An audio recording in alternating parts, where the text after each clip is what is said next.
a playful rhyme about oranges and lemons, yet beneath the sing-song cadence lies a ledger of debts, a map of old London, and the toll of a bell that once marked a prisoner's final night. This isn't just a nursery tune. It's a message from the city's darker memory. Welcome to The Silent Lodge. We begin with the first lines almost everyone knows. Oranges and lemons, say the bells of St. Clement's scholars trace the rhyme to the mid-18th century, with the earliest printed version recorded in 1744.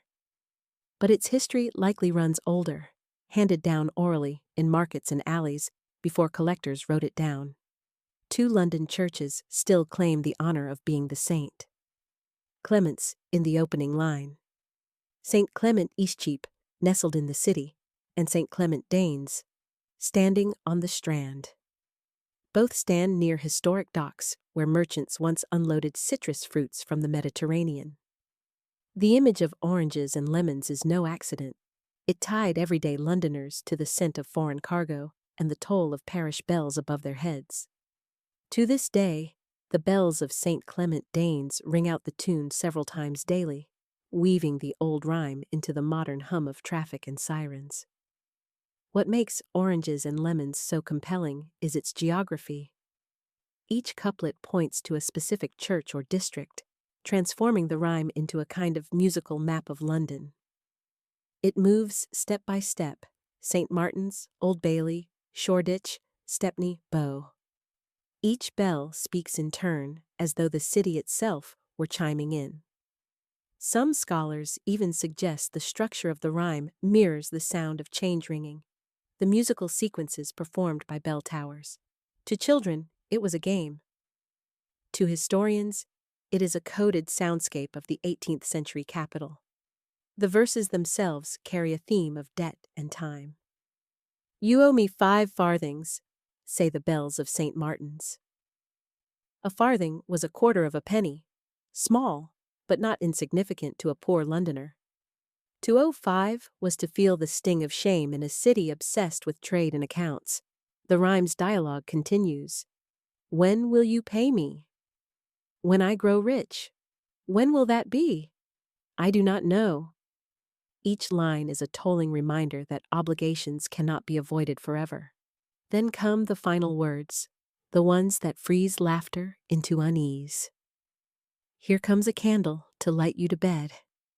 Here comes a chopper to chop off your head."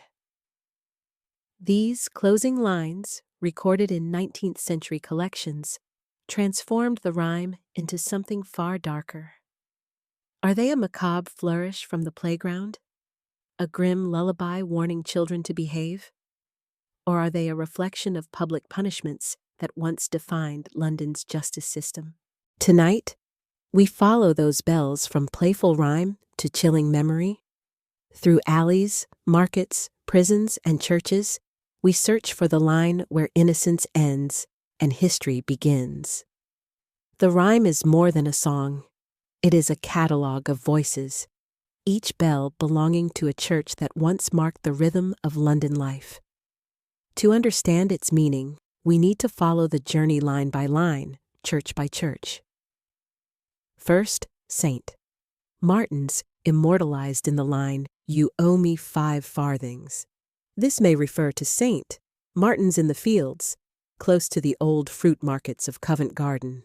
The bells here were well known, their peals rolling across the stalls where debts and credits were shouted daily. 5 farthings was not a fortune, but in a city where debtors could be thrown into prison for even the smallest unpaid sums, it was a chilling reminder of London's obsession with money owed. Next comes the Old Bailey. "When will you pay me?"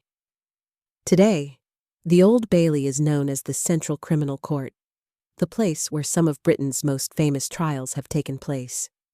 In earlier centuries, it was synonymous with Newgate Prison, standing just nearby.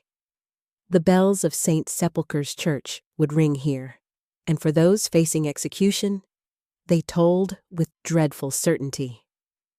Prisoners about to be hanged were reminded of their fate as the bells called out. Linking the rhyme to this site is no coincidence, The sound of bells and the theme of punishment were inseparable. From there, the rhyme carries us to Shoreditch. When will that be? Shoreditch was once notorious for poverty and crime. Its bell carried the echo of a community that lived hand to mouth, where the idea of ever becoming rich felt like a cruel joke. Scholars suggest this line may reflect the hopelessness of the poor, captured forever in a child's chant. The journey continues to Stepney. I do not know. Stepney was home to sailors, dock workers, and their families. It was a parish defined by uncertainty. Many husbands and fathers left for voyages and never returned. The bell's reply, I do not know, was not just about unpaid debts. It was about the precariousness of life itself. Finally, the rhyme brings us to the great Bow Bells of St. Mary Le Bow. The lines are ominous. Here comes a candle to light you to bed. Here comes a chopper to chop off your head. The Bow Bells were famous across London, often said to define what it meant to be a true Cockney, if you were born within earshot of them. But they also had a grim association. Many executions at Tyburn and later at Newgate were accompanied by the tolling of these bells. The candle may symbolize the last light a prisoner saw before the scaffold, and the chopper needs no explanation. By tracing the rhyme through its geography, we discover that it is not random at all. It is a journey across a city, moving from debt to judgment to hopelessness, and finally to death. The bells were not just instruments of worship, they were instruments of memory, forever linked to London's darker truths. The innocent song that children once chanted while playing a game of catch between two raised arms was, in fact, echoing the entire cycle of life and punishment in the 18th century London. And for those listening closely, the bells spoke louder than the laughter of the playground. The rhyme grows darker the closer we listen. At first, it is a playful riddle about bells and coins, but its final lines open the door to something else entirely, a ritual of execution remembered in verse. For centuries, public executions were part of London life. At Newgate Prison, criminals condemned to death were paraded through the streets, often stopping at taverns along the way for a final drink. Crowds gathered by the thousands, cheering or jeering as the condemned made their way to the gallows at Tyburn, or later, to the scaffold outside the prison itself. And here, the bells tolled. St. Sepulchre's Church, directly opposite Newgate, held a grim duty. The church's bell was rung on the eve of an execution to warn prisoners of their approaching fate. Historical records describe how the parish clerk would visit the cells at midnight, carrying a handbell, and speak the chilling words. All you that, in the condemned hold, do lie, prepare you, for tomorrow you shall die.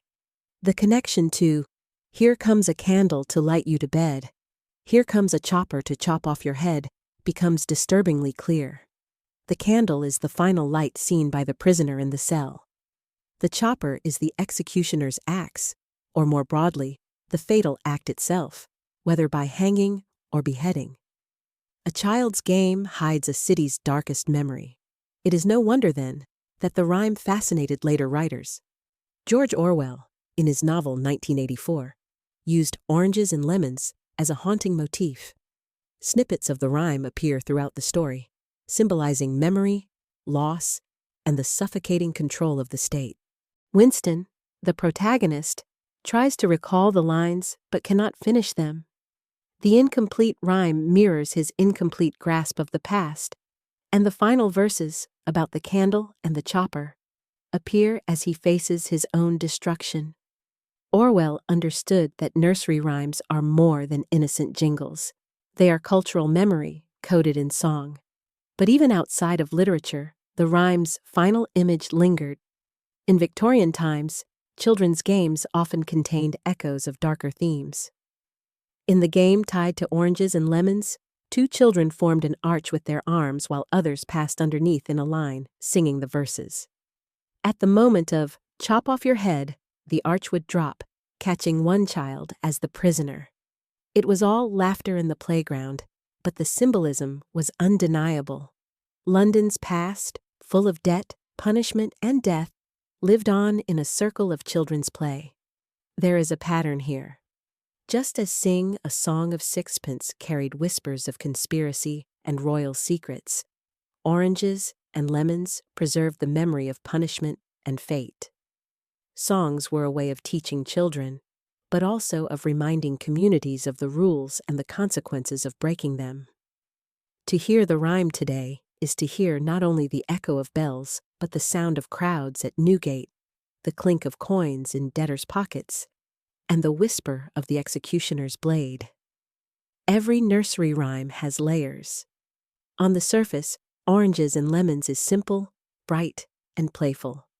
But the deeper we dig, the clearer it becomes that this rhyme was not just for amusement, it was a coded memory, carrying the weight of centuries. The rhyme begins with trade and markets, oranges and lemons, a reminder of London as a city of merchants and dockside commerce. It flows into the debts that haunted ordinary people, where owing even a handful of farthings could cost a family everything. It drifts through Shoreditch and Stepney, districts where survival was uncertain, and ends at the cold finality of the scaffold, the chopper's shadow falling over the crowd. This progression mirrors the journey of life in London at the time, from the market stall to the prison, from the church bells that rang out marriages and baptisms to those same bells tolling for executions. The rhyme, in its childlike rhythm, captured a cycle that every Londoner knew. Wealth and debt, crime and punishment, life and death. What makes it haunting is how this cycle was hidden inside a game. Children linked arms, sang the verses, and laughed as one of their own was caught beneath the arch. Yet in their laughter was an echo of justice, punishment, and mortality. It was play, but it was also practice, a rehearsal of the realities adults lived with daily. In many ways, the rhyme served as an early lesson. Society watches, debts must be paid, and no one escapes the tolling of the bells. Even today, the rhyme refuses to fade. The bells of St. Clement Danes still ring its tune. Tourists hear it as a charming tradition, unaware that they are listening to an old death song of the city. George Orwell used it as a symbol of oppression in 1984, proving that its resonance had not diminished. And in countless schoolyards, the game is still played, children laughing, arms dropping, voices chanting words they do not yet understand. Perhaps this is why Oranges and Lemons endures. It is not just a rhyme, but a mirror.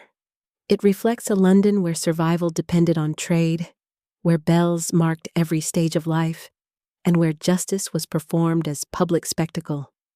Its survival reminds us that the past is never truly gone. It lingers in our songs, our stories, and our games. So the next time you hear the cheerful words, Oranges and Lemons, say the bells of St. Clement's, remember, you are not just hearing a nursery rhyme. You are hearing the bells of a city that lived and died by debt, by judgment, and by the swing of the executioner's axe. What seems innocent is often anything but, and sometimes, the darkest truths hide in plain sight. If you found this tale unsettling, there are more secrets waiting in the rhymes and stories you thought you knew. Join us at the Silent Lodge, where history whispers and shadows speak. Subscribe and step with us into the echoes of the past, if you dare.